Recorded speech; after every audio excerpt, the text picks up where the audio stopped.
Hey, everybody. Welcome to Big Blend Radio's Way Back When History Show with your host, Nancy Reed and Lisa Smith. We're the mother-daughter travel team on the Love Your Park store and publishers of Big Blend Radio and TV magazine and Parks and Travel magazine. Both are digital publications. You can see them on bigblendmagazines.com. We're excited to have military historian, U.S. Army veteran, and award-winning author Mike Guardia back on the show today. He's an expert in both our publications and a frequent guest here on Big Blend Radio. And Mike doesn't stop writing. Every time we turn around, there's another book out. And his latest one, I know, is American Armor in the Pacific. It is the latest in the Casemate Illustrated series that explores American armor during the Pacific Campaign of World War II from 1942 to 1945. We're talking tanks today. And last time Mike was on the show, we were talking about the combat history of the F-14 in his book Tomcat Fury. So that's one of his latest.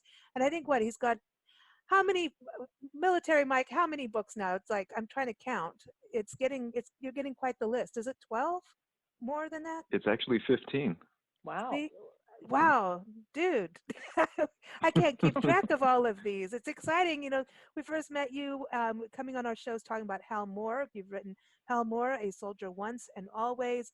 Also, American Guerrilla, The Forgotten Heroics of Russell W. Volkman. Shadow Commander, The Epic Story of Donald D. Blackburn. There's The Fires of Babylon, Eagle Troop, and the Battle of 73 Easting. Of course, more on Hal Moore. You've got Hal Moore in Leadership. You've also got Hal Moore, Life in Pictures. There's Crusader, General Don Starry and the Army of His Times. Can I take a breath yet? Sure. Got a lot going on there. But of course, everyone, you can go to Amazon and get Mike's books there. But I also encourage you to go to his website, mikeguardia.com. You've got his list of books there, and you can also keep up with him on Facebook and on Twitter as well. So welcome back. Man, this is quite an epic book. So is it a paperback as well as Kindle edition, right? That's right. Oh, man. And all these tanks, what is very interesting to me is that you talk about how these tanks weren't, you think about, World War II and World War I, you think about tanks in Europe. And, this is a little bit of a different condition between 42 and 45 when you're thinking about the Pacific Theater, that this was really, they were in swampy tropical terrain. So this was a different kind of battle. Exactly. I think typically when people think of World War II in the Pacific, they really think of jungle battles. They think infantry, they think artillery, they think of the amphibious vehicles that stormed the beachheads. But I don't think that proper attention historically has been given to the critical role that tanks have played in that particular theater of the conflict. I think that tank warfare as a whole within the Pacific theater has really been underrated and underrepresented as well. And what about for the soldiers, because they had to make adjustments, right? Because it's like a whole different game. So then doesn't that change the mechanics and all of a sudden maybe we're getting stuck in the mud, or are we, all that kind of thing? Absolutely, it does. The terrain in the Pacific was just a night and day difference from what you saw in Europe. You had these wide open fields and you had terrain that was really amenable to tank warfare, and even more so in the desert plains of North Africa. But if you go halfway around the world to the Pacific, just a complete difference in the terrain. You have narrow confines. You have soil that's not really friendly for tank warfare. You have to deal with the tropical weather, which can very quickly turn from sunny skies without a cloud in sight to, your stereotypical monsoon rains, which makes the terrain even more unbearable for tank warfare. So for them, it was as much of a tactical challenge as it was a technical challenge, trying to employ the tank in a way that would actually make it helpful in, these volcanic ash islands that we were storming in our Pacific Island hopping campaign. So how do they decide what weapons? I mean,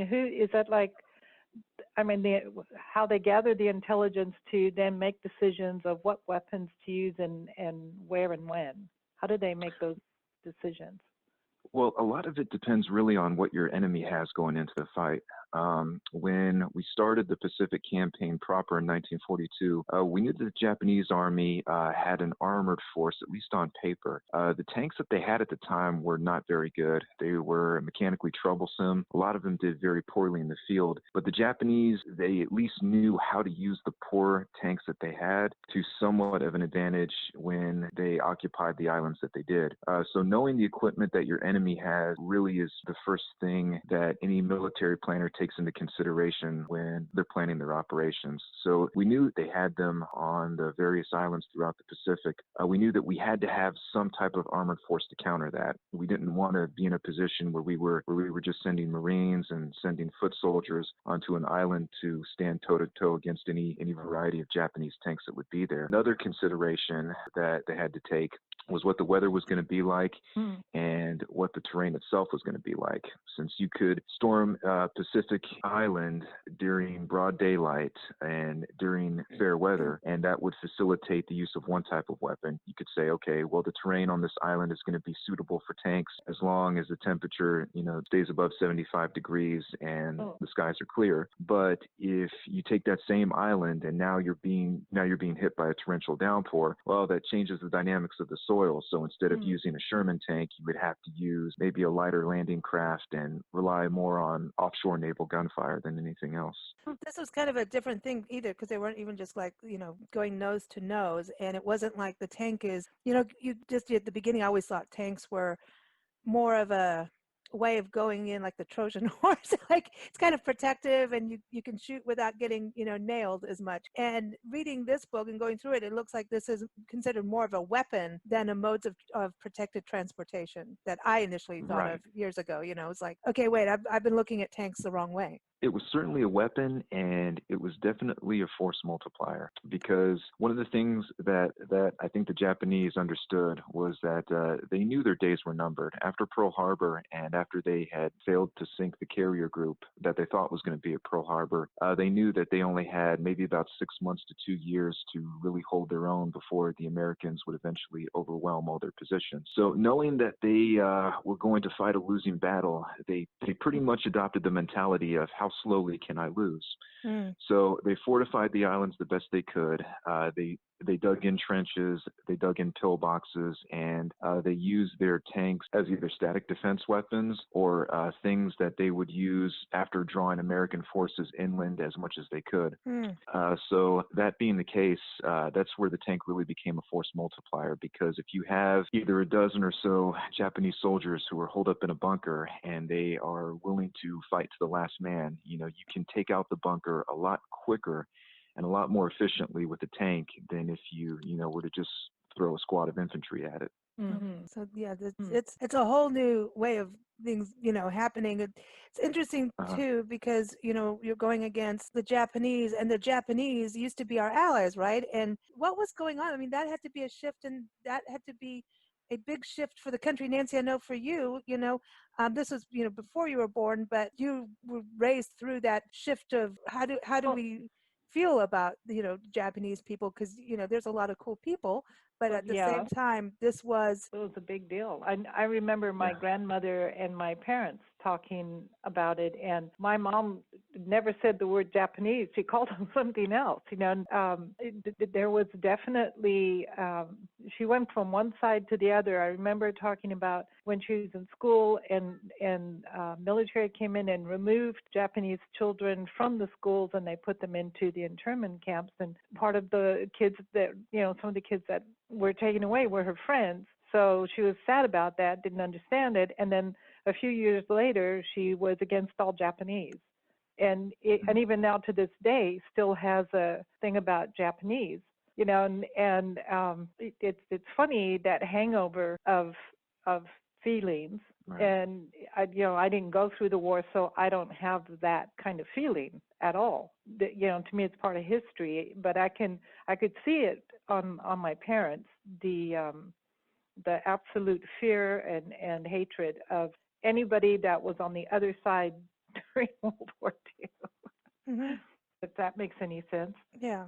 I mean, it's just, they didn't seem to recover from it. But this was the time frame where everything shifted and how the Japanese they were after China, right? This was and they weren't being really nice about it. They weren't doing war with the same tactics. Right, right. So it was kind of an interesting relationship that we had with the Empire of Japan back then. Coming out of World War One, they were one of our staunchest allies, and pretty much right up until around 1939 or so, we regarded them as one of our closest friends in the Pacific. Mm-hmm. What really started the downhill slope for U.S.-Japanese relations right around the time the war kicked off for us was a remilitarization of Japan following World War One. And right around the same time, and there are a lot of things that factored into this, but along with the revamping of its military, there was a reintroduction and a perversion, really, of what they called the Bushido Warrior Code. And in ancient times, the Bushido Warrior Code was a strict code of conduct that samurai lived by. And back then, the Bushido Code said that even though you were a warrior, you were also a humanitarian, and you always treated your opponents with dignity even after they were defeated.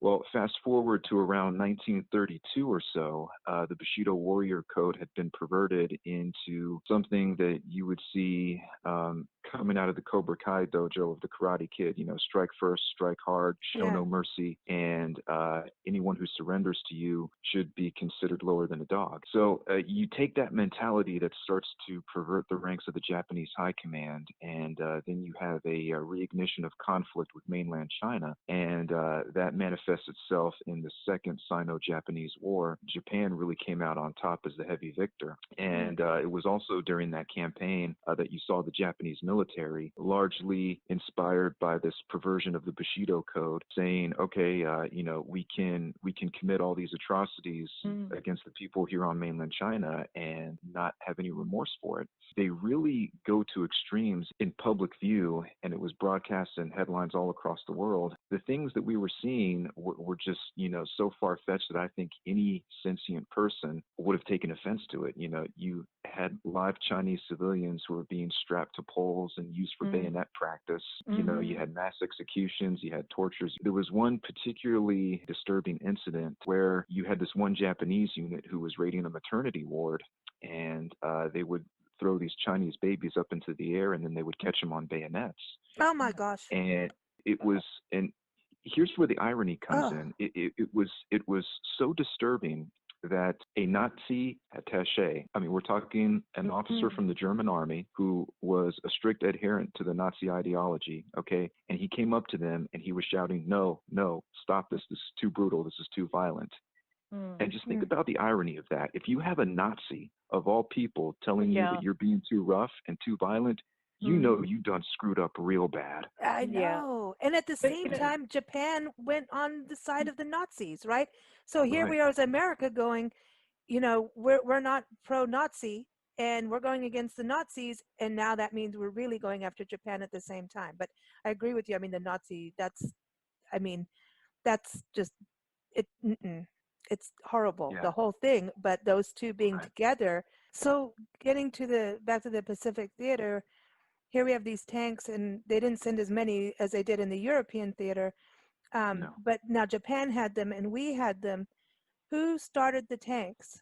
Who started the tanks? Yeah, who had them first? It's like when we were talking about the Tomcat, the F-14. It's like, okay, they started here, but then, they had them over here, and you wouldn't believe it, but they did, especially now, right? Think about the history of the F-14 and what's going on now.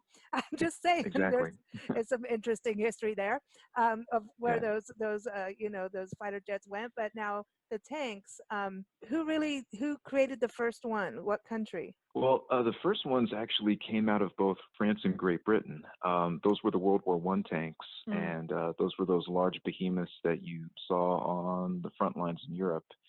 kind of like on the Maginot Line. But it was after the end of World War I that Japan really took a keen interest in it. They said, wow, here we have these large mechanical beasts that we think are going to be an asset for any future conflict that comes along. So the first tanks that got imported to Japan were British and French hand-me-downs. And kind of funny in the sense that the Japanese did to the tanks what they would later do to the automotive industry. They got Western models, they deconstructed them, they reversed engineered them, and said, okay, now from this, let's find out how we can make it better. And while the Japanese really excelled at making things like Hondas and Toyotas, the early tanks that they produced, I mean, for lack of a better term, those early Japanese tanks were garbage. Compact. Wow. Wow. And so then by the Yeah. time World War II comes around, they bring their tanks. America brings their tanks. Where Yeah. did they improve? Did the Japanese improve their tanks? Well, they did, comparatively speaking, but even the best tanks that they fielded, I mean, they were just no match for like the American M4 Sherman, which is odd because the Sherman was qualitatively inferior to the German Panzers. Mm. Hmm. So, wow. It's interesting for such a small island to take on, these huge other countries. Yeah, Mm.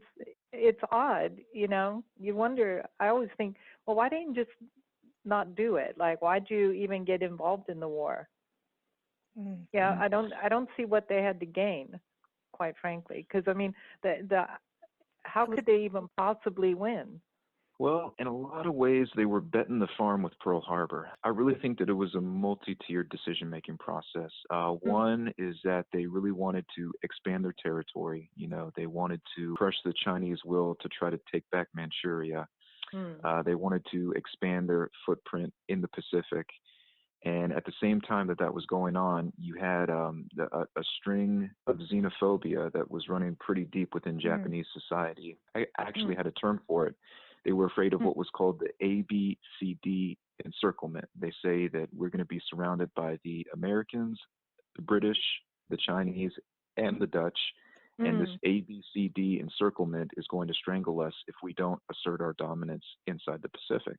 Hmm. So you had that going on. And step two is, as the 1920s give way to the 1930s, they say, okay, well, given the comparative industrial picture here in Japan and over there in America, if we were to fight the Americans toe to toe, we stand a pretty good chance of losing. So let's stack the deck in our favor and let's make friends with public enemy number one in Europe, Hmm. which is Germany at the Yeah. time, because, Hmm. Germany will definitely give America a run for its money, and it will Mm-hmm. stack the deck in our favor if we ever have to go to war with the USA.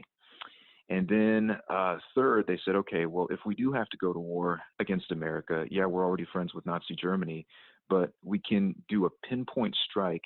And if we can take out Pearl Harbor in one fell swoop, then that will cripple America's ability to make war in the Pacific. And, they'll be more concerned with trying to repel a Japanese invasion on the California shores than they will be Hmm. uh, I see. um, Yeah. Hmm. as concerned about fighting in Europe.